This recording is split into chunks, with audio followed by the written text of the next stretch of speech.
อนเร่อยู่ในทะเลเกลียวคลื่น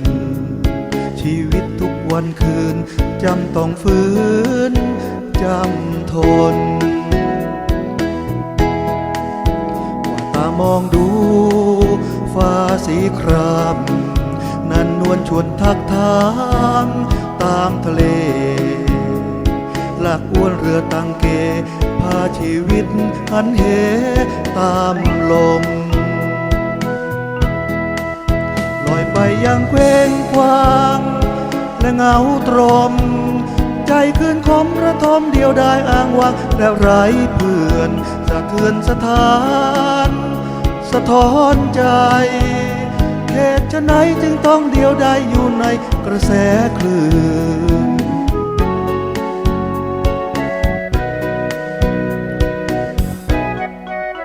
สุดที่จะฝืนชีวิตคนอาจเป็นหนทางพรหมจำพาชีวิตที่สานสมฝ่าฟันลมฝ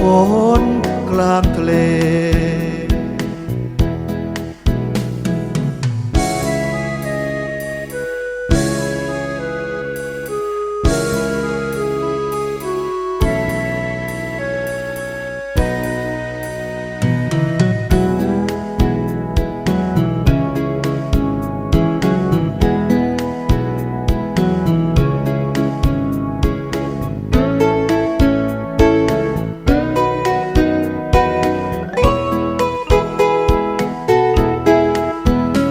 ยังเคว้งคว้าง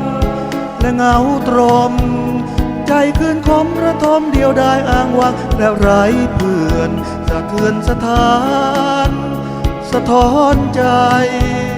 เหตุฉะไหนจึงต้องเดียวดายอยู่ในกระแสคลื่น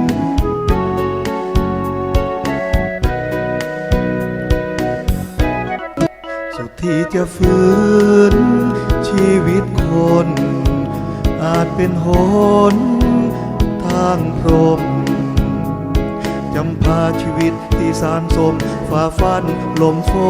นกลางทะเล